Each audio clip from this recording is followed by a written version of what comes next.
Hello everyone, welcome to study forum. दोस्तों, यदि आप इन्फोर्समेंट कांस्टेबल की का पेपर देने जा रहे हैं तो ये सेट नंबर 2 है, आपके लिए इम्पोर्टेंट होगा। तो चलिए स्टार्ट करते हैं। पहला प्रश्न क्या कह रहा है? उत्तर प्रदेश सड़क परिवहन निगम की वेबसाइट का क्या नाम है? तो उत्तर प्रदेश सड़क परिवहन निगम की वेबसाइट का नाम है यूपीएसआरटीसी। यूपीएसआरटीसी इस वेबसाइट का नाम है। तो इसका राइट आंसर हो जाएगा option number C is right answer. अगर दोस्तों हम उत्तर प्रदेश सड़क परिवहन निगम की स्थापना की बात करें, इसकी स्थापना कब हुई इम्पोर्टेंट है। तो आप याद रखेंगे कि 1 जून 1972 को उत्तर प्रदेश सड़क परिवहन निगम की स्थापना हुई। अगर आपसे पूछा जाए उत्तर प्रदेश सड़क परिवहन निगम का मुख्यालय कहाँ पर है, इसकी हेडक्वार्टर की अगर हम बात करें तो इसका हेडक्वार्टर लखनऊ में है। दोस्तों, पहले ये जो उत्तर प्रदेश सड़क परिवहन निगम था, पहले ये क्या था? पहले इसका नाम उत्तर प्रदेश राजकीय रोडवेज था। क्लियर? पहले इसका नाम उत्तर प्रदेश राजकीय रोडवेज नाम था, फिर बाद में इसका नाम उत्तर प्रदेश सड़क परिवहन निगम कर दिया गया।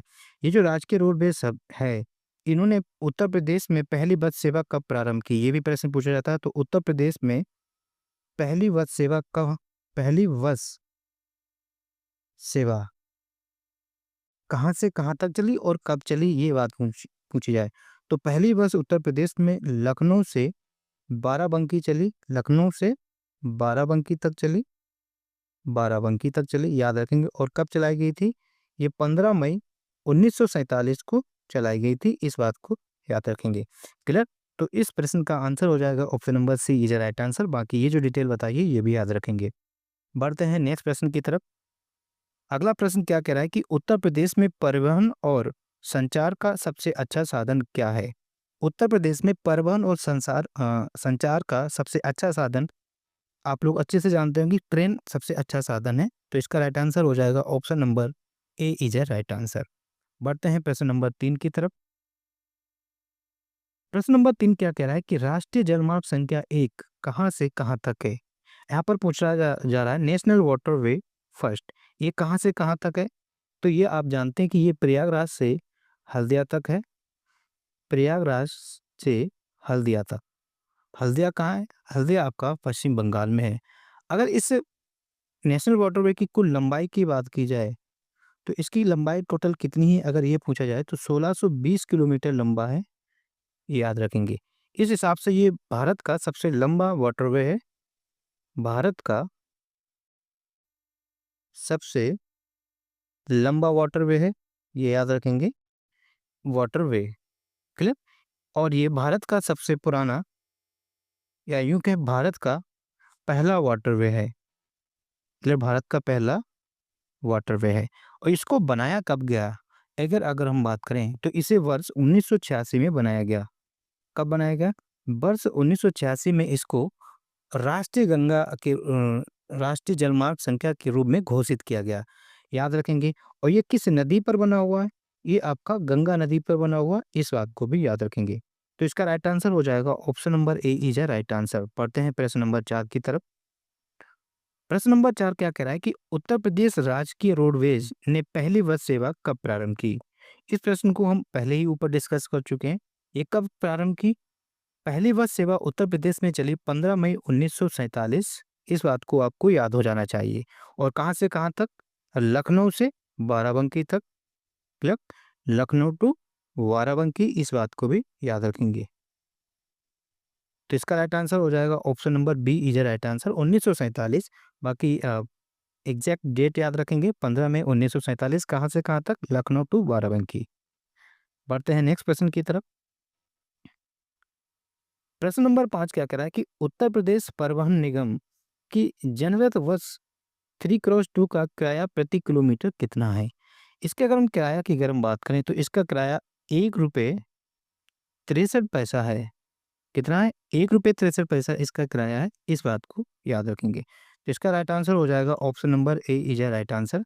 अगर हम उत्तर प्रदेश परिवहन निगम की स्थापना की बात करें तो ये आपको याद हो गया होगा कि स्थापना क्या है? 1 जून 1972। ये माइंड में आपको सेट हो जाना चाहिए। 1 जून 1972 को स्थापना हुई थी। मुख्यालय पूछा जाए, मुख्यालय कहाँ पर है? मुख्यालय आपका लखनऊ में है। लखनऊ। अगर आपसे पूछा जाए उत्तर प्रदेश परिवहन निगम के कितने क्षेत्र हैं? क्षेत्र पूछे जाए तो टोटल 20 क्षेत्र हैं। इन 20 क्षेत्रों के अंदर कितनी डिपो हैं उत्तर प्रदेश में? डिपो की बात करें तो 115 डिपो हैं। अगर हम बस स्टेशन की बात करें तो वर्तमान समय में उत्तर प्रदेश में 300 बस स्टेशन हैं, इस बात को भी याद रखेंगे। क्लियर? बढ़ते हैं नेक्स्ट प्रश्न की तरफ। अगला प्रश्न क्या कह रहा है कि पूर्वांचल एक्सप्रेस वे का उद्घाटन कब किया गया? यहाँ पर हम लोग डिस्कस करेंगे पूर्वांचल एक्सप्रेस वे। यहाँ पर तो उद्घाटन पूछ लिया गया, इससे रिलेटेड और भी प्रश्न पूछे जा सकते हैं। पूर्वांचल एक्सप्रेस वे, पहले तो आपको पता होना चाहिए इस पूर्वांचल एक्सप्रेस वे की कुल लंबाई कितनी है। क्लियर? ये इंपॉर्टेंट पॉइंट है, लंबाई तो पूछी जाती है। तो इसकी कुल लंबाई दोस्तों 340 किलोमीटर, 340.824 किलोमीटर है। 340 भी याद रखेंगे तो भी आंसर मिल जाएगा। ये आपसे पूछा जाए पूर्वांचल एक्सप्रेस वे कितने लेन का है, क्या 4 लेन का है, 6 लेन का है या 8 लेन का है? तो ये एक्सप्रेस वे 6 लेन का है, इस बात को याद रखेंगे। ये किन दो जिलों को जोड़ता है? अगर ये हम बात करें ये किन दो जिलों को जोड़ता है, कनेक्टिविटी की अगर हम बात करें तो ये आपका गाजीपुर से कहाँ तक बना है? गाजीपुर को लखनऊ से जोड़ता है, इस बात को याद रखेंगे। ये इंपॉर्टेंट है, पूछा जा सकता है कि पूर्वांचल एक्सप्रेस वे किन दो जिलों को जोड़ता है? गाजीपुर को और लखनऊ को जोड़ता है, इस बात को याद रखेंगे। इसके उद्घाटन की अगर हम बात करें, इसका उद्घाटन किस जगह किया गया? तो इसका उद्घाटन जो है सुल्तानपुर से किया गया था। कहाँ से किया गया था? सुल्तानपुर से। और किसने किया था? भारत के प्रधानमंत्री नरेंद्र मोदी जी द्वारा किया गया। और कब किया गया था? ये उद्घाटन जो है दोस्तों 16 नवंबर सन 2021 को इसका उद्घाटन किया था। क्लियर? इस बात को याद रखेंगे, इंपॉर्टेंट पॉइंट है। और ये जो एक्सप्रेस वे हैं, इन एक्सप्रेस वे की देखरेख कौन करता है अगर आपसे ये पूछा जाए? कौन सी संस्था करती है? तो यूपी ईडा इसका देखरेख करती है। Uttar Pradesh expressway industrial development authority, UPEIDA इसके द्वारा इसकी देखरेख की जाती है उत्तर प्रदेश में जितने भी एक्सप्रेस वे हैं। क्लियर? तो इसका राइट आंसर क्या हो जाएगा? Option number A is right answer. 16 नवंबर 2021 को इसका उद्घाटन किया गया था। कहाँ से? सुल्तानपुर से। लंबाई कितनी है ये भी याद रखेंगे। क्लियर? बढ़ते हैं नेक्स्ट प्रश्न की तरफ। अगला प्रश्न क्या कह रहा है कि उत्तर प्रदेश का सबसे बड़ा प्रस्तावित एक्सप्रेस वे कौन सा है? तो उत्तर प्रदेश का सबसे बड़ा प्रस्तावित एक्सप्रेस वे की हम बात करें तो ये आपका गंगा एक्सप्रेस वे है। Clear? Ganga express way Uttar Pradesh का सबसे बड़ा प्रस्तावित एक्सप्रेस वे है, इस बात को याद रखेंगे। लेकिन हमें यहाँ रुकना नहीं है। अगर आपसे पूछा जाए तो इस एक्सप्रेस वे की आधारशिला कहाँ से रखी गई? इस एक्सप्रेस वे की आधारशिला की अगर हम बात करें, इंपॉर्टेंट है आधारशिला। आधारशिला इसकी रखी गई थी शाहजहांपुर से। कहाँ से? शाहजहांपुर। क्लियर? शाहजहांपुर से रखी गई थी। और कब रखी गई थी? 18 दिसंबर सन 2021 को इस एक्सप्रेस वे की आधारशिला रखी गई थी। और किनके द्वारा? अगेन पीएम मोदी द्वारा इसको रखी गई थी, इस बात को याद रखेंगे। अगर आपसे पूछा जाए ये गंगा एक्सप्रेस वे जोड़ता किन किन शहरों को है या किन किन जिलों को जोड़ता है, ये अगर आपकी बात करें तो ये मेरठ टू प्रयागराज, इंपॉर्टेंट है। ये गंगा एक्सप्रेस वे मेरठ से स्टार्ट होकर प्रयागराज तक जाएगा, इस बात को याद रखेंगे। क्लियर? इंपॉर्टेंट है। और कितने जिलों को जोड़ेगा? लगभग ये लगभग 12 जिलों को कवर करेगा। क्लियर? कितने जिलों को कवर करेगा? 12 जिलों को कवर करेगा। इसकी लंबाई की अगर हम बात करें तो इसकी लंबाई कितनी होगी? इसकी लंबाई की अगर हम बात करें तो लगभग ये 593 किलोमीटर लंबा है। कितना है? 593.947 किलोमीटर इसकी लंबाई है, इस बात को याद रखेंगे, इंपॉर्टेंट है। क्लियर? बढ़ते हैं नेक्स्ट प्रश्न की तरफ। अगला प्रश्न क्या कह रहा है कि यमुना एक्सप्रेस वे किस जिले से होकर नहीं गुजरता? अब हम लोग बात करेंगे यमुना एक्सप्रेस वे की। अगर यमुना एक्सप्रेस वे को हम देखें तो ये उत्तर प्रदेश के गौतम बुद्ध नगर कहाँ से गुजरता है, पहले ये देखें। तो ये आपका गौतम बुद्ध नगर, क्लियर, कौमा अलीगढ़, अलीगढ़ से गुजरता है। और ये आपका मथुरा से गुजरता है। ये आपका हाथरस से गुजरता है, हाथरस। और आपका आगरा से गुजरता है। क्लियर? इन शहरों से या इन जिलों से होकर गुजरता है। अगर हम यमुना एक्सप्रेसवे की लंबाई की अगर हम बात करें तो इसकी लंबाई 165.537 किलोमीटर इसकी लंबाई है, इस बात को याद रखेंगे, इंपॉर्टेंट है। ये एक्सप्रेसवे 6 लेन का एक्सप्रेसवे है, इस बात को भी याद रखेंगे। इस एक्सप्रेसवे को किस कंपनी द्वारा बनाया गया? तो इसको जेपी समूह द्वारा बनाया गया। क्लियर? जेपी ग्रुप नाम की कंपनी द्वारा इसको बनाया गया और ये किसको जोड़ता है? ये ग्रेटर नोएडा को आगरा से कनेक्ट करता है। क्लियर? ये भी याद रखेंगे। ग्रेटर नोएडा को कनेक्ट करता है किससे? आगरा से। इस बात को भी याद रखेंगे। क्लियर? तो ये कहाँ से होकर नहीं गुजरता?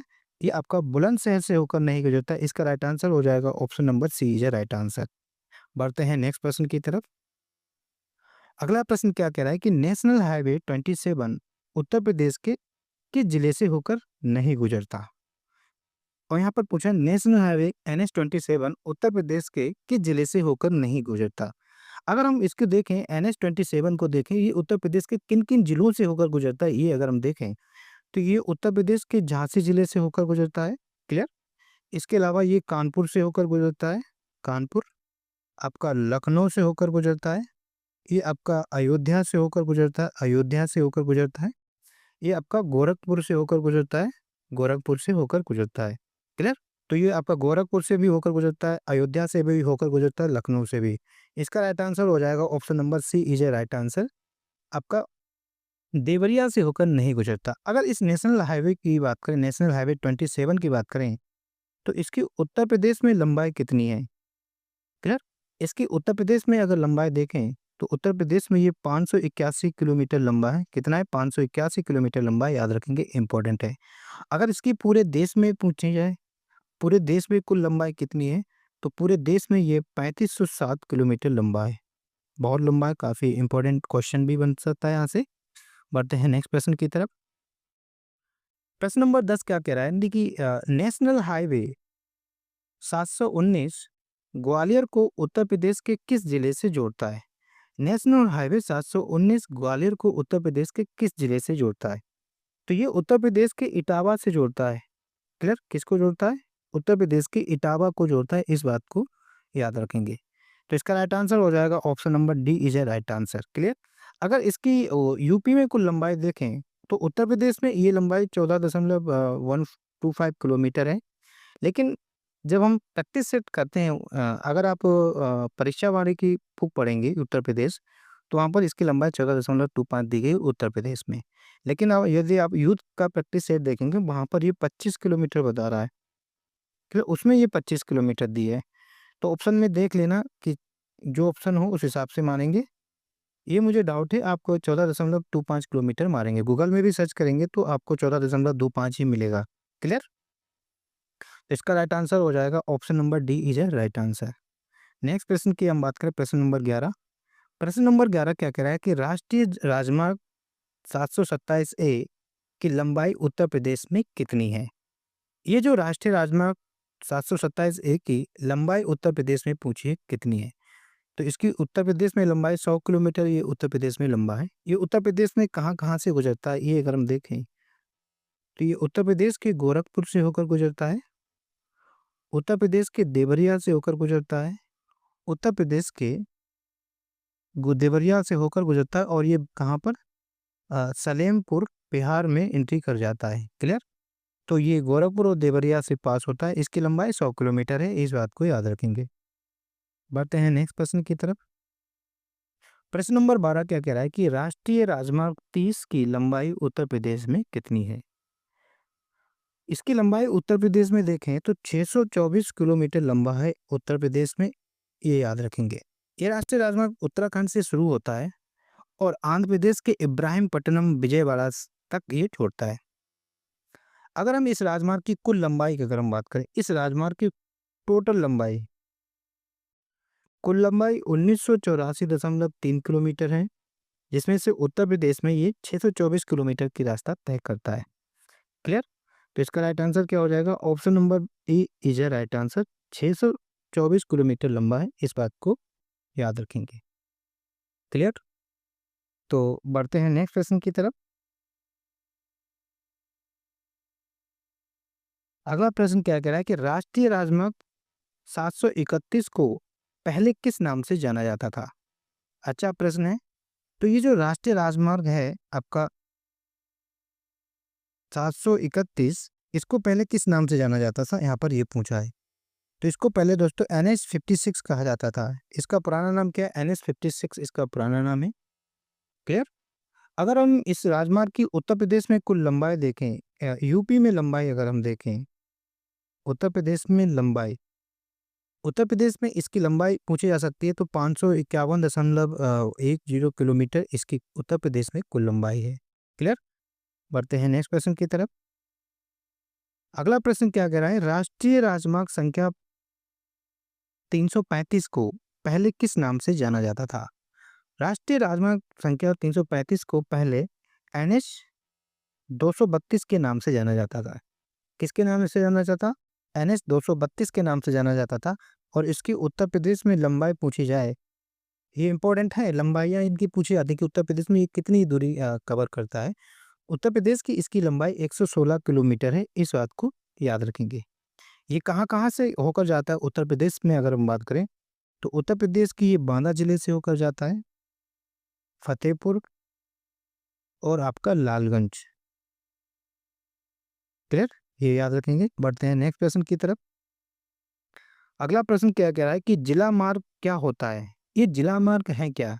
जिला मार्ग दोस्तों ऐसी सड़कें होती हैं जो जिले के विभिन्न प्रशासनिक केंद्रों को जिला मुख्यालय से जोड़ती हैं। ठीक है, तो उन्हें हम क्या कहते हैं? जिला मार्ग कहते हैं। तो इसका राइट आंसर हो जाएगा जिलों को जोड़ने वाली, है ना, जिलों के मुख्यालयों को जोड़ने वाली सड़कों को जिला मार्ग कहते हैं। ऑप्शन नंबर ए इसका राइट आंसर हो जाएगा। पढ़ते हैं प्रश्न नंबर 16 की तरफ। प्रश्न नंबर 16 क्या कह रहा है कि उत्तर प्रदेश तत्कालीन पश्चिमोत्तर प्रांत में सार्वजनिक निर्माण की स्थापना की गई थी। यहाँ पर ये पूछा जा रहा है कि ये सार्वजनिक निर्माण विभाग है जिसे हम कहें PWD, इसकी स्थापना कब हुई थी? तो इसकी स्थापना दोस्तों 1954 को 1854 को हुई थी। क्लियर? इसका राइट आंसर हो जाएगा option number B is a right answer. पढ़ते हैं नेक्स्ट प्रश्न की तरफ। अगला प्रश्न क्या कह रहा है कि उत्तर प्रदेश परिवहन निगम का मुख्य उद्देश्य क्या है? इसका मुख्य उद्देश्य यहाँ पर पूछा है क्या है? सड़क परिवहन सेक्टर का विकास, ये बिल्कुल ठीक है। अन्य परिवहनों के मध्य समन्वय करना, ये भी ठीक है। तो इसका राइट आंसर हो जाएगा ऑप्शन नंबर ए और बी, दोनों ही अपने आप में ठीक है या इनके मुख्य उद्देश्य हैं। अच्छा, अगर आपसे पूछा जाए उत्तर प्रदेश परिवहन निगम की स्थापना कब हुई? स्थापना याद हो गया होगा, 1 जून 1972, मुख्यालय लखनऊ। क्लियर? बढ़ते हैं नेक्स्ट प्रश्न की तरफ। अगला प्रश्न क्या कह रहा है कि डिपो कहा जाता है, डिपो किसे कहा जाता है? क्लियर? क्या प्रत्येक क्षेत्र के आगे संचालन इकाइयों को, जहां बसें रुकती हैं, उनको डिपो कहा जाता है? ए और बी दोनों, ना तो ए और ना ही बी। दोस्तों अगर हम डिपो की अगर हम बात करें, परिवहन निगम में प्रत्येक क्षेत्र के आगे संचालन इकाइयों में विभाजित किया गया है, जिन्हें डिपो कहा जाता है। क्लियर? और कितनी डिपो हैं? 115 डिपो हैं, इस बात को याद रखेंगे। उत्तर प्रदेश में कितनी डिपो हैं? 115 डिपो हैं। तो इसका राइट आंसर हो जाएगा option number A is a right answer. प्रत्येक क्षेत्र के आगे संचालन इकाइयों को हम क्या कहते हैं? उन्हें डिपो कहा गया है। क्लियर? और सभी डिपो के पास उनकी डिपो कार्यशाला है जो सहायक रख रखाव सुविधाएं प्रदान करती हैं। बढ़ते हैं नेक्स्ट प्रश्न की तरफ। अगला प्रश्न क्या कह रहा है कि उत्तर प्रदेश परिवहन निगम द्वारा दुर्घटना में मृत्यु होने पर दावाकर्ता को कितनी राशि उपलब्ध कराती है? इंपॉर्टेंट प्रश्न है। तो इसका राइट आंसर हो जाएगा 7.5 लाख रुपए प्रोवाइड कराती है। क्लियर? उत्तर प्रदेश परिवहन निगम द्वारा दुर्घटना में मृत्यु होने पर दावाकर्ता को 7.5 लाख रुपए सांत्वना के रूप में राशि दी जाती है। क्लियर? बढ़ते हैं नेक्स्ट प्रश्न की तरफ। अगला प्रश्न क्या कह रहा है कि उत्तर प्रदेश मोटर कराधान अधिनियम 1997 में संशोधन किया गया था। ये जो उत्तर प्रदेश मोटर कराधान अधिनियम 1997 में संशोधन कब किया गया था, यहाँ पर ये पूछा जा रहा है। तो इसमें संशोधन की अगर हम बात करें तो 28 अक्टूबर 2009 को संशोधन किया गया था। क्लियर? तो इसका राइट आंसर क्या हो जाएगा? Option number C is right answer. 2009 में इसमें सुधार किया गया था। बढ़ते हैं नेक्स्ट प्रश्न की तरफ। अगला प्रश्न क्या कह रहा है कि मोटरयान अधिनियम में दावा अधिकरणों द्वारा अधिनिर्णय किस धारा में है? तो ये आपका धारा 168 में है। क्लियर? किसमें है? धारा 168 में है, इस बात को याद रखेंगे। बढ़ते हैं नेक्स्ट प्रश्न की तरफ। प्रश्न नंबर 22 क्या कह रहा है कि इलेक्ट्रिक वाहनों में मोटर कितने फेज का होता है? क्लियर, इंपॉर्टेंट है। इलेक्ट्रिक जो वाहन होते हैं उसमें ये पूछा जा रहा है मोटर कितने फेज का होता है। इलेक्ट्रिक वाहनों में मोटर जो है दोस्तों वो 3 फेज का होता है। कितने का होता है? 3 फेज का होता है। तो इसका राइट आंसर हो जाएगा option number C is a right answer. Clear, बढ़ते हैं नेक्स्ट प्रश्न की तरफ। अगला प्रश्न क्या कह रहा है कि सरकार द्वारा वाहन स्क्रैपिंग नीति की घोषणा कब की गई? सरकार ने जो न्यू वाहन स्क्रैपिंग नीति लाई थी इसकी घोषणा कब की गई? तो इसकी घोषणा दोस्तों मार्च 2021 में की गई। क्लियर, कब की गई थी? मार्च 2021 में की गई थी। बढ़ते हैं नेक्स्ट प्रश्न की तरफ। अगला प्रश्न कह रहा है कि इलेक्ट्रिक वाहनों के फायदे क्या नहीं हैं? इलेक्ट्रिक जो वाहन होते हैं उनके फायदे क्या नहीं है, यहाँ पर ये पूछा है। क्या ग्रीन हाउस गैस उत्सर्जन अधिक करना? ग्रीन हाउस गैस अधिक कहाँ करती है? तो ये यानी कि गलत है। वायु प्रदूषण और उससे होने वाली स्वास्थ्य समस्याओं को कम करना, हाँ ये तो बिल्कुल फायदेमंद है। पेट्रोलियम पर निर्भरता कम करना, ये भी ठीक है। ध्वनि प्रदूषण कम करना, ये भी है। आप देखते हैं कि इलेक्ट्रिक कार आराम से चलते हैं। तो इसका राइट आंसर हो जाएगा option number B, A is right answer, क्योंकि ये गलत है। बढ़ते हैं नेक्स्ट प्रश्न की तरफ। अगला प्रश्न कह रहा है कि फेम इंडिया योजना के प्रथम चरण के दौरान कितने चार्जिंग स्टेशन स्थापित किए गए थे? यहाँ पर पूछा जा रहा है जो फेम इंडिया स्कीम है इसके प्रथम चरण में कितने चार्जिंग स्टार्ट किए गए थे, ये यहाँ पर पूछा जा रहा है। इंपॉर्टेंट क्वेश्चन है और अच्छा भी है। तो इसका राइट आंसर हो जाएगा 25 की अगर हम बात करें तो 427 चार्जिंग स्टेशन शुरू किए गए थे। क्लियर, अगर हम फेम की हम बात करें, फेम आपको पता होना चाहिए कि फेम की फुल फॉर्म क्या है। फेम की फुल फॉर्म है faster adoption, clear, and faster adoption and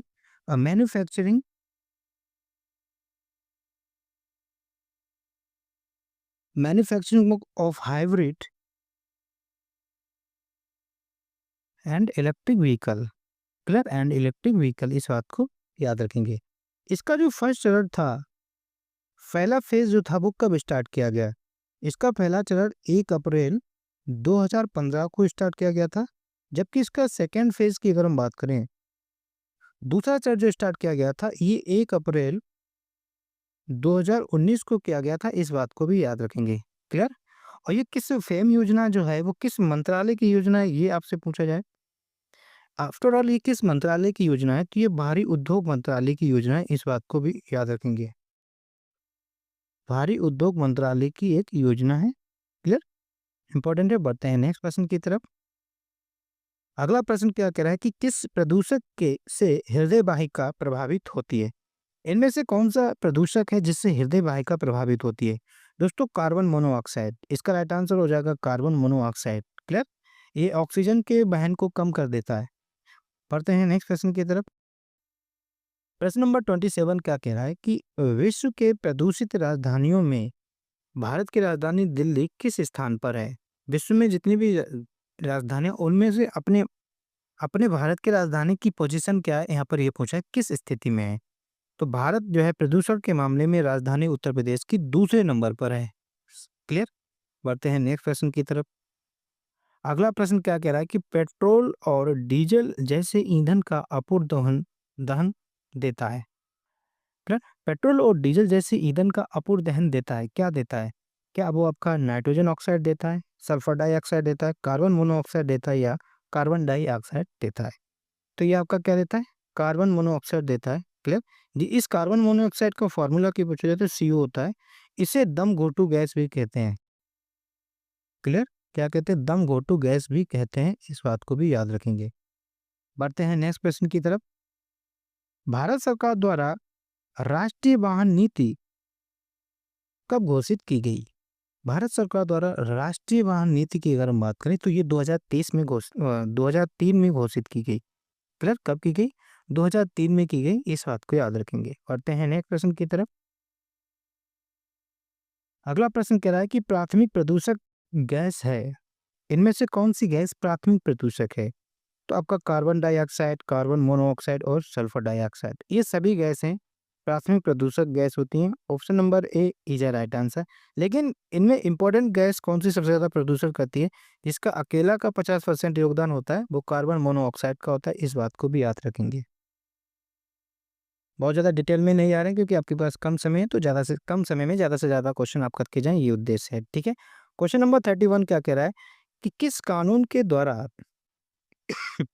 केंद्र सरकार को पर्यावरण के स्तर के बचाव व नियंत्रण व प्रदूषण को कम करने की दिशा में कदम उठाने का पूर्ण अधिकार प्राप्त है? तो किस अधिनियम के द्वारा? तो ये पर्यावरण कानून अधिनियम 1986 के द्वारा। क्लियर? तो इसका राइट आंसर हो जाएगा option number B is A right answer. बढ़ते हैं नेक्स्ट प्रश्न की तरफ। प्रश्न नंबर 32 क्या कह रहा है? कथन ए क्या कह रहा है कि जाड़े की ऋतु में दिल्ली में वायु प्रदूषण उच्च स्तर रहता है। कारण क्या है? मोटर गाड़ियों में दहन प्रक्रिया जाड़े में बढ़ जाती है। तो कूट बता रहा है कि इनमें से कौन सा सही है। तो इसका राइट आंसर हो जाएगा, ये तो अपने आप में ठीक है, लेकिन कारण गलत है। इसका राइट आंसर हो जाएगा option number C is A right answer. A सही है परंतु आर गलत है। क्लियर? बढ़ते हैं नेक्स्ट प्रश्न की तरफ। अगला प्रश्न क्या कह रहा है कि समीर किससे संबंधित है? इस समीर का संबंध किससे है? समीर एक दोस्तों क्या है? समीर एक एप्लीकेशन है।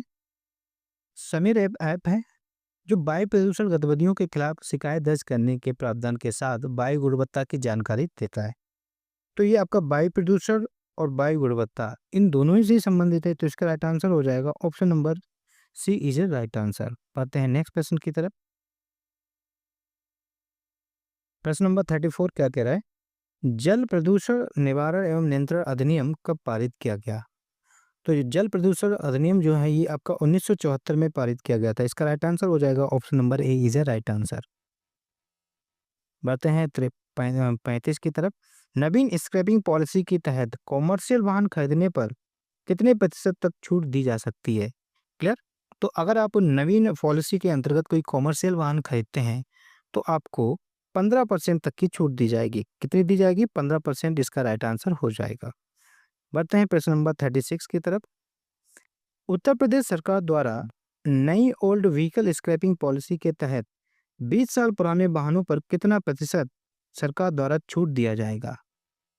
तो इसमें सरकार द्वारा 20 साल पुराने अगर वाहन है तो आपको 75% तक छूट दी जाएगी। तो इसका राइट आंसर हो जाएगा option number D is a right answer. बढ़ते हैं प्रश्न नंबर 37 की तरफ। निम्नलिखित में से कौन ई कचरा का सुरक्षित उपचार एवं निस्तारण का प्रकार है? तो इसका राइट आंसर हो जाएगा option number D is a right answer. ये सभी सिक्योर लैंड फिलिंग, इंसिनरेशन, इसे भस्मीकरण कहते हैं, या पुनः चक्रण करना, ये अपने आप में तीनों ही सही है। इसका right answer option number D हो जाएगा। बात करते हैं क्वेश्चन नंबर 38 की। स्वचालित वाहनों से निकलने वाली गैसों के प्रकाश रासायनिक परिवर्तन द्वारा प्रदूषक उत्पन्न होते हैं। किस फॉर्म में होते हैं यहाँ पर ये पूछा है। क्या ये कार्बन मोनोऑक्साइड एवं CO2 के रूप में होते हैं, नाइट्रोजन डाइऑक्साइड, O3 ओजोन एवं पैन, CH4 या C2H6? तो इसका राइट आंसर हो जाएगा option number C is right answer. Clear? बढ़ते हैं क्वेश्चन नंबर 39 की तरफ। अंतर्राष्ट्रीय स्तर पर प्रदूषण को नियंत्रित करने के लिए कब प्रयास किया गया? यहाँ पर ये पूछा गया अंतर्राष्ट्रीय स्तर पर प्रदूषण को नियंत्रित करने के लिए सन 1970 में प्रयास किया गया था। कब किया गया था? 1970 में प्रयास किया गया था। प्रश्न नंबर 40। वायु प्रदूषण के निम्नलिखित प्रभाव हैं। वायु प्रदूषण पर्यावरण प्रदूषण के यहाँ पर पूछा जा रहा है कि क्या प्रभाव है। धरातल पर पहुंचने वाले सूर्य के प्रकाश की मात्रा को कम करता है, ये भी ठीक है। कोहरे में वृद्धि होती है, ये भी ठीक है। वातावरण में तापीय गुणों की को परिवर्तित कर देता है, ये भी ठीक है। तो इसका राइट आंसर हो जाएगा उपरोक्त सभी इज ए राइट आंसर। बढ़ते हैं नेक्स्ट प्रश्न की तरफ। क्वेश्चन नंबर 41 की बात करें तो क्वेश्चन नंबर 41 क्या कह रहा है? सड़क दुर्घटना के कारण हैं। इनमें से कौन से कारण सड़क दुर्घटना के हो सकते हैं? यहाँ पर ये पूछा है। ट्रैफिक लाइट का पालन न करना, ये भी एक सड़क दुर्घटना का कारण बन सकता है। शराब पीकर गाड़ी चलाना, ये भी कारण है। और मोबाइल फोन प्रयोग कर गाड़ी चलाना, ये भी एक कारण है। तो इसका राइट आंसर हो जाएगा उपरोक्त सभी इज राइट आंसर। क्लियर? बढ़ते हैं नेक्स्ट प्रश्न की तरफ। अगला प्रश्न क्या कह रहा है कि वाहन चलाते समय हेलमेट नहीं पहनने पर 1000 रुपया जुर्माना के अतिरिक्त कितने माह के लिए लाइसेंस निलंबित किया जा सकता है? अच्छा प्रश्न है। आप जानते हैं कि विदाउट हेलमेट अगर हम गाड़ी चलाएँगे तो चालान कितने रुपए का कट सकता है? 1000 रुपए का कटता है। क्लियर? ये तो आप जानते हैं। लेकिन यदि आपको इसके अलावा आपका लाइसेंस कितने महीने के लिए निलंबित किया जा सकता है, यहाँ पर ये पूछा है। तो अगर हम मोटर वाहन अधिनियम की बात करें, किस अधिनियम के तहत? ये भी याद रखेंगे। मोटर वाहन अधिनियम 2019 के तहत, है ना? जो नया एक्ट आया था 2019 में, इसमें आपका क्या है, एक तो आपका 1000 रुपये चालान है विदाउट हेलमेट, यहाँ पर बात कर रहे हैं हम लोग विदाउट हेलमेट की। क्लियर? इसके अलावा आपका लाइसेंस जो है 3 मंथ के लिए,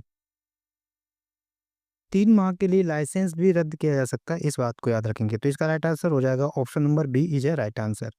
बढ़ते हैं नेक्स्ट प्रश्न की तरफ।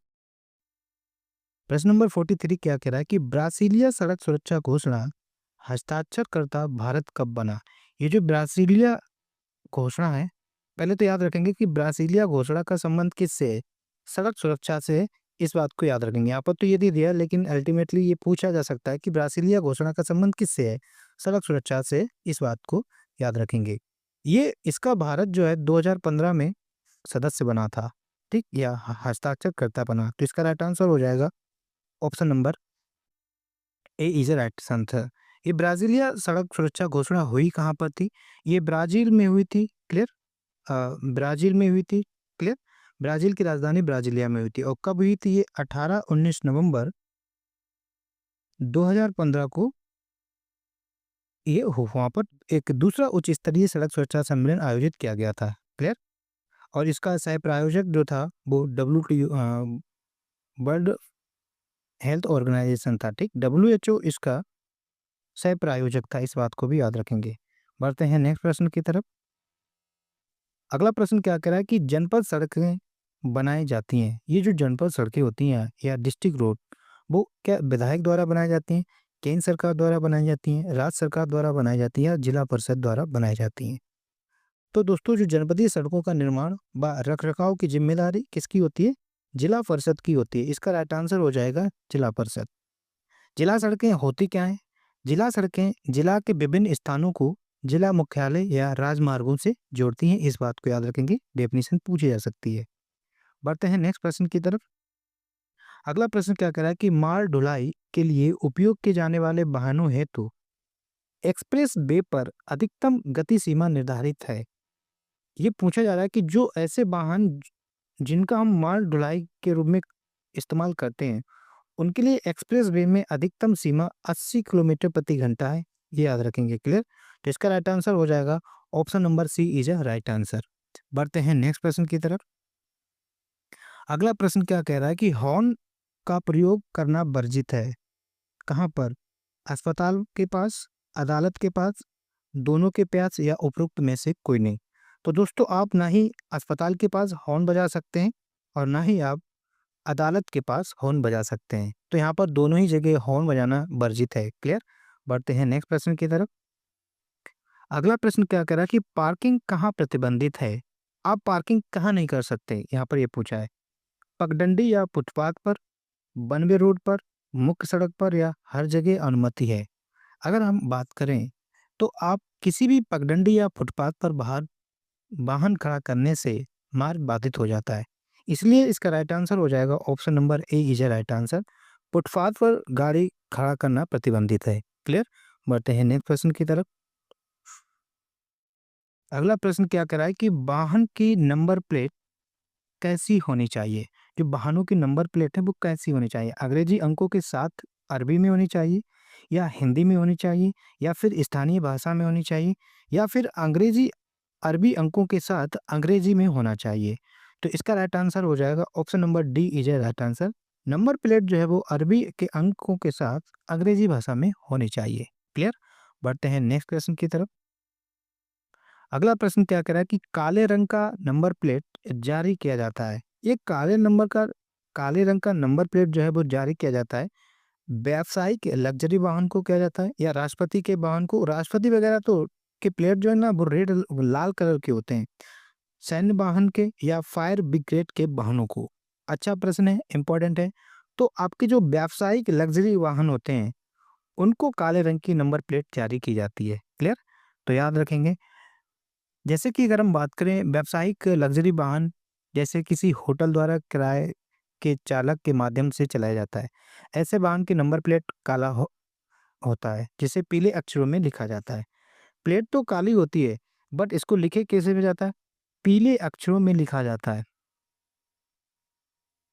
क्लियर? ये भी याद रखेंगे। बढ़ते हैं नेक्स्ट प्रश्न की तरफ। अगला प्रश्न क्या कह रहा है कि नशे की हालत में गाड़ी चलाने पर कैद की सजा हो सकती है। कितने? 1 माह की सजा हो सकती है, 2 माह की सजा हो सकती है, 4 माह की या 6 माह की। और अगर आप नशे की हालत में गाड़ी चला रहे हैं, तो आपको 6 माह तक की सजा हो सकती है। कितने माह की सजा हो सकती है? 6 माह तक की सजा हो सकती है। क्लियर? तो इसका राइट आंसर हो जाएगा option number D is a right answer. बढ़ते हैं नेक्स्ट प्रश्न की तरफ। अगला प्रश्न क्या कह रहा है? जब कोई अंधा व्यक्ति सड़क पार कर रहा हो तो क्या करना चाहिए? यदि कोई अंधा व्यक्ति सड़क पार कर रहा है तो क्या करना चाहिए? रुक जाना चाहिए, पहले उसे पार हो जाने दें, उसे सतर्क रहने के लिए जोर से आवाज़ दें? नहीं, ये तो बिल्कुल गलत है। उससे बचने के लिए गाड़ी को सड़क के दूसरी ओर ले जाएँ, ये भी गलत है। अपनी गाड़ी की गति तेज़ करके पहले निकल जाएँ, ये भी गलत। तो इसका राइट आंसर क्या होना चाहिए? Option number A is a right answer. Clear? उसे आप रुक जाएँ, उसको निकलने दें। प्रश्न नंबर 52 क्या कह रहा है कि हॉर्न बजाना निषिद्ध है।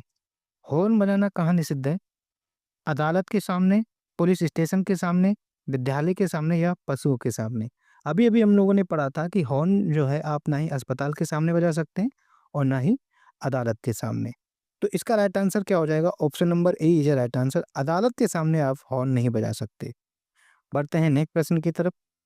अगला प्रश्न क्या कह रहा है कि गुड समैरिटन नेक व्यक्ति को पुलिस अथवा अस्पताल द्वारा बार-बार बुलाया जा सकता है। बुलाने पर आना अनिवार्य है, रुकने के लिए विवश नहीं किया जा सकता, अनुमति मिलने पर ही जा सकता है। तो इसका राइट आंसर हो जाएगा रुकने के लिए विवश नहीं किया जा सकता, क्योंकि उसने तो नेक गुड समैरिटन होता क्या है? गुड समैरिटन वो व्यक्ति होता है जिस व्यक्ति का एक्सीडेंट हुआ है, उसको हॉस्पिटल तक पहुंचाने वाला व्यक्ति आपका गुड समैरिटन व्यक्ति कहलाता है। नेक्स्ट प्रश्न की अगर हम बात करें, अगला प्रश्न क्या कह रहा है कि हॉर्न प्रयोग करने का एकमात्र स्वीकार्य कारण है। फुटपाथ पर खड़े दोस्तों को नमस्कार करने के लिए, अरे ये कोई बात नहीं हुई। दूसरों को अपना गुस्सा दिखाने के लिए, ये भी कोई बात नहीं। दूसरों को चेतावनी देने के लिए, दूसरों का मजाक उड़ाने के लिए, ये भी गलत है। दूसरों को चेतावनी देने के लिए, भैया हम आ रहे हैं, आप सामने से हट जाइए। तो इसका राइट आंसर हो जाएगा option number C is a right answer. बढ़ते हैं प्रश्न नंबर 55 की तरफ। 55 प्रश्न क्या कह रहा है कि दुर्घटना की स्थिति में मुआवजे के दावे के लिए कहाँ आवेदन करना चाहिए? इम्पोर्टेंट है। जब आपकी दुर्घटना हो गई है, दुर्घटना की स्थिति में मुआवजे के लिए कहाँ पर दावा करना चाहिए, कहाँ आवेदन करना चाहिए? यहाँ पर ये पूछा जा रहा है। क्या दुर्घटना दावा अधिकरण में, क्षेत्रीय कार्यालय में, परिवहन मंत्रालय में या उपरोक्त में से कोई नहीं? तो दावा किया जा सकता है दुर्घटना दावा अधिकरण के पास। क्लियर? कहाँ पर? दुर्घटना दावा अधिकरण में आप फॉर्म भरेंगे। बढ़ते हैं नेक्स्ट प्रश्न की तरफ। अगला प्रश्न क्या कह रहा है कि भारत में सड़क दुर्घटना मृत्यु दर वर्ष 2020 में कितनी थी? 2020 का यहाँ पर डाटा पूछा गया है। तो 2020 में सड़क दुर्घटना की अगर हम बात करें तो 37.54। क्लियर? प्रति 100 व्यक्तियों में कितनी थी? 37.54% थी। बढ़ते हैं नेक्स्ट प्रश्न की तरफ। अगला कह रहा है कि सड़क सुरक्षा पर द्विपक्षीय वैश्विक उच्च स्तरीय सम्मेलन कहाँ आयोजित किया गया था? अभी-अभी हम लोगों ने जाना कहाँ पर ब्राज़ीलिया घोषणा हुई थी और ये कब हुई थी? नवंबर 2015 में। क्लियर? एग्ज़ैक्ट डेट की बात करें तो 18-19 नवंबर 2015 में हुई थी। तो इसका राइट आंसर हो जाएगा option number B is a right answer. बात करते हैं प्रश्न नंबर 58 की। 58 क्या कह रहा है कि निम्न में से कौन-सा कथन गलत है, उसका चयन करना है। देखते हैं। चाय, कॉफ़ी पीने से और ताज़ा हवा से नशा कम हो जाता है। क्लियर है? बात तो ठीक है। बियर पीकर वाहन चलाने में कोई हर्ज नहीं है। क्लियर? कोई हर्ज क्यों नहीं है? हर्ज है। शराब का प्रभाव सभी पर नहीं पड़ता, ये भी गलत है। क्लियर? सभी पर पड़ता है। उपरोक्त सभी गलत हैं। ये बिल्कुल मतलब चाय कॉफ़ी पीने से तेज़ हवा से नशा कम हो जाता है, ये कोई गलत बात है, मतलब ज़रूरी नहीं है। तो इसका राइट आंसर हो जाएगा उपरोक्त सभी इज़ अ राइट आंसर, सभी गलत हैं, यानी कि तीनों ही बातें अपने आप में गलत हैं। बढ़ते हैं नेक्स्ट प्रश्न की तरफ।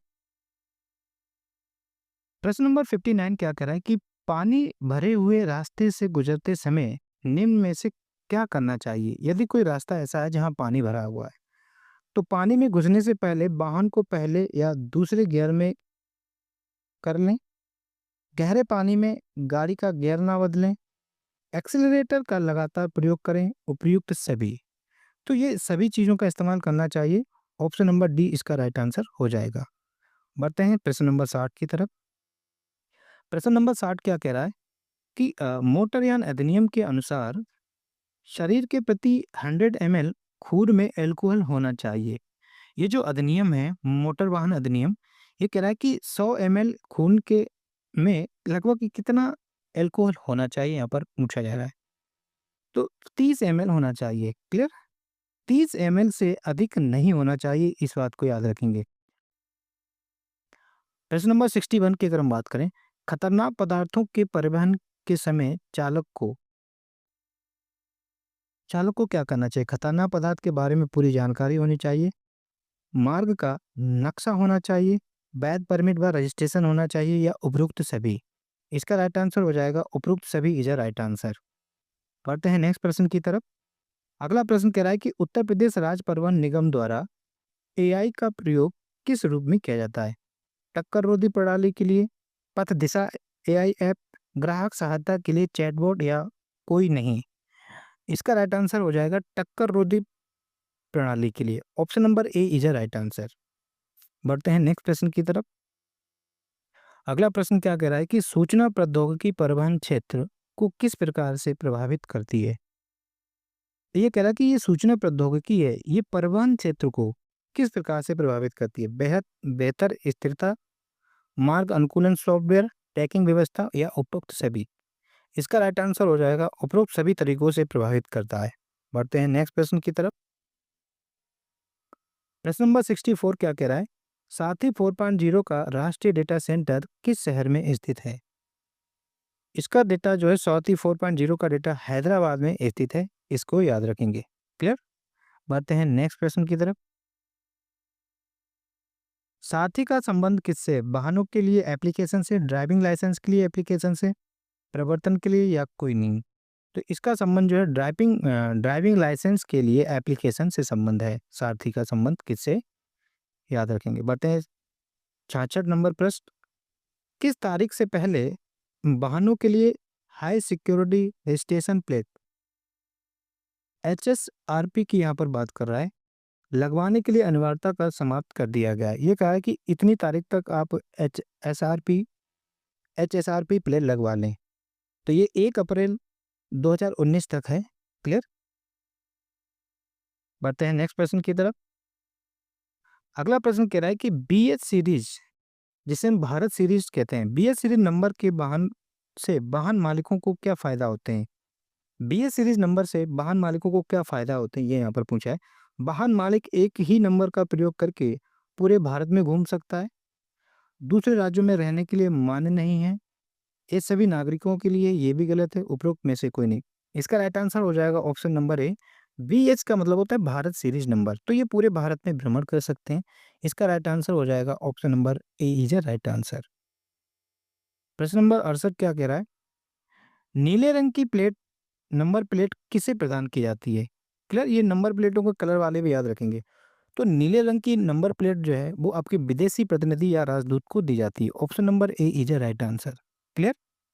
देखो, नीले रंग की नंबर प्लेट विदेशी प्रतिनिधि या राजपूत द्वारा सफेद अल्फा अंकों द्वारा लिखा जाता है। और ये जो नंबर लिखे किस रंग में जाते हैं, देखो बैकग्राउंड तो नीले रंग का होता है। क्लियर? बैकग्राउंड नीले रंग का होता है, लेकिन ये जो नंबर होते हैं, नंबर जो होते हैं वो व्हाइट कलर के होते हैं, इस बात को याद रखेंगे। क्लियर?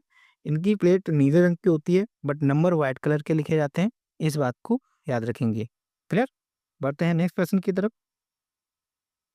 अगला प्रश्न कह रहा है कि उत्तर प्रदेश में एचएसआरपी से क्या फ़ायदे हैं? उत्तर प्रदेश में एचएसआरपी के क्या फ़ायदे हैं? इसके कई फ़ायदे हैं। जैसे कि अगर हम बात करें, यूनिक कोड के माध्यम से वाहन संबंधी सभी प्रकार की जानकारी प्राप्त की जा सकती है ना? इसमें जो यूनिक कोड होता है, उसके माध्यम से वाहनों की जानकारी प्राप्त कर सकते हैं। दूसरा, एचएसआरपी नंबर प्लेट पर एक होलोग्राम भी उपलब्ध होता है, ठीक है? एक होलोग्राम भी होता है। ये नंबर प्लेट एक स्थायी रूप से वाहनों को प्रदान किया जाता है, क्लियर? तो इसका राइट आंसर हो जाएगा उपरोक्त सभी इज़ अ राइट आंसर। बढ़ते हैं प्रश्न नंबर 70 की तरफ। नंबर प्लेट कितने प्रकार के होते हैं? यहाँ पर पूछा है नंबर प्लेट कितने प्रकार के होते हैं? तो नंबर प्लेट की अगर हम बात करें तो नंबर प्लेट 6 प्रकार के होते हैं, तो इसका राइट आंसर हो जाएगा option number A is a right answer. कौन-कौन से होते हैं ये 6 प्रकार के अगर हम बात करें? एक होता है आपका सफ़ेद नंबर प्लेट, क्लियर? सफ़ेद नंबर प्लेट। दूसरा आपका होता है पीली नंबर प्लेट, पीले कलर की होती है नंबर प्लेट। पीली भी आपने देखा होगा, सफ़ेद भी देखा होगा। एक आपकी आपने हरे रंग की प्लेट देखी होगी, हरे रंग की प्लेट होती है। मंत्रियों या राष्ट्रपति वगैरह की जो है आप लाल रंग की प्लेट भी देखेंगे, तो एक आपकी लाल रंग की प्लेट होती है। अभी-अभी हम लोगों ने एक पढ़ा था काले रंग की प्लेट, है ना? काले रंग की प्लेट पढ़ा था और हमने एक नीले रंग की प्लेट पढ़ा था, क्लियर? ये 6 प्रकार की प्लेट होती हैं, तो इसका राइट आंसर हो जाएगा option number A is a right answer. बढ़ते हैं नेक्स्ट, कह रहा है कि बीएस मानदंड किसके मानकों पर आधारित है? तो दोस्तों बीएस मानदंड जो है वो यूरोपीय उत्सर्जन मानकों पर आधारित है, या यूँ कहें यूरो मानदंड पर आधारित है, इंपॉर्टेंट है। इसका राइट आंसर हो जाएगा option number A is a right answer. बढ़ते हैं प्रश्न नंबर 72। 72 क्या कह रहा है? प्रदूषण प्रमाण पत्र का प्राथमिक उद्देश्य क्या है?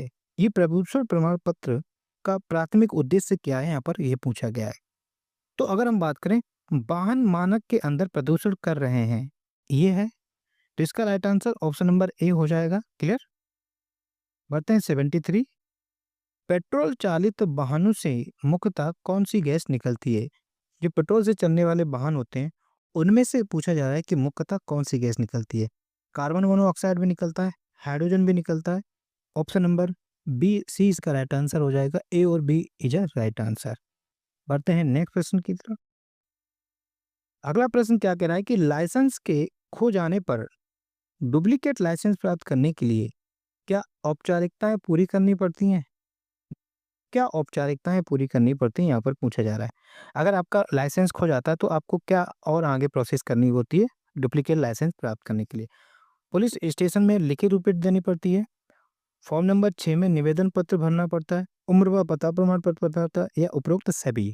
तो इसका राइट आंसर हो जाएगा ये सभी काम करने पड़ते हैं अगर आपको दूसरा लाइसेंस चाहिए, क्लियर? बढ़ते हैं नेक्स्ट प्रश्न की तरफ। अगला प्रश्न क्या कह रहा है कि ई कार्ट और ई रिक्शा के संबंध में प्रावधान मोटर वाहन अधिनियम 1988 की किस धारा में उल्लिखित है? तो इसकी धारा 2 ए में उल्लिखित है। इसका राइट आंसर हो जाएगा option number A is a right answer. प्रश्न नंबर 76। पंजीकरण प्रमाण पत्र यानी कि आरसी और ड्राइविंग लाइसेंस कौन जारी करता है? क्लियर? ये दोस्तों आरटीओ द्वारा जारी किया जाता है, ये आप लोग जानते होंगे। बढ़ते हैं नेक्स्ट प्रश्न की तरफ। अगला प्रश्न कह रहा है कि प्राथमिक सहायता का प्रमुख उद्देश्य क्या है? चोट के प्रभाव को बढ़ाने से रोकना, गलत। नहीं, ये बिल्कुल ठीक है। घायल व्यक्ति के जीवन की रक्षा करना, ये भी ठीक है। उपरोक्त दोनों ही बातें ठीक हैं। इसका राइट आंसर हो जाएगा option number C is right answer. बढ़ते हैं प्रश्न नंबर 78 की तरफ। 78 क्या कह रहा है कि दुर्घटना के पश्चात घायल को दिया जाने वाला सीपीआर क्या है? देखो, जब दुर्घटना के समय सीपीआर दी जाती है तो उसकी गर्दन कैसी होनी चाहिए? एक याद रखेंगे, गर्दन बिल्कुल सीधी होनी चाहिए, इस बात को याद रखेंगे। ये सीपीआर है क्या? सीपीआर का मतलब होता है कार्डियोपल्मोनरी रिससिटेशन, ठीक? रिससिटेशन। ऑप्शन नंबर ए इसका राइट आंसर हो जाएगा। क्लियर? बढ़ते हैं नेक्स्ट प्रश्न की तरफ। हाँ, ये सिंबल से रिलेटेड है। कह रहा है कि ये जो सिंबल दिया जा रहा है, इस सिंबल का मतलब क्या है? कार निषिद्ध क्षेत्र, केवल ट्रक जा सकता है, यू टर्न निषिद्ध क्षेत्र, या कोई वाहन नहीं जा सकता है। तो इस सिंबल का मतलब होता है यू टर्न, अर्थात तो वापस मुड़ना निषिद्ध है। तो इसका राइट आंसर हो जाएगा option number C is a right answer. बढ़ते हैं प्रश्न नंबर 80 की तरफ। ये जो सिंबल स्टॉप है, ये चित्र क्या बताता है? रुक जाइए, रुकना मना है, ये नहीं। बाहर रोककर उतर जाइए या उपरोक्त में से कोई नहीं। इसका राइट आंसर हो जाएगा स्टॉप का मतलब होता है आप रुक जाइए। क्लियर? तो दोस्तों ये 80 प्रश्न थे, इनको कम समय में बताने की कोशिश की गई है, बहुत ज़्यादा डिटेल में नहीं है। तो उम्मीद करता हूँ ये सेशन आपको पसंद आया होगा और आपका हेल्प मिली होगी रिवीजन करने में। सो थैंक यू दोस्तों। अगर आपको ये वीडियो पसंद आए तो वीडियो को लाइक करें, चैनल में नए हैं चैनल को सब्सक्राइब करें और अपने दोस्तों तक शेयर करें। सो थैंक यू दोस्तों, जय हिंद, जय भारत।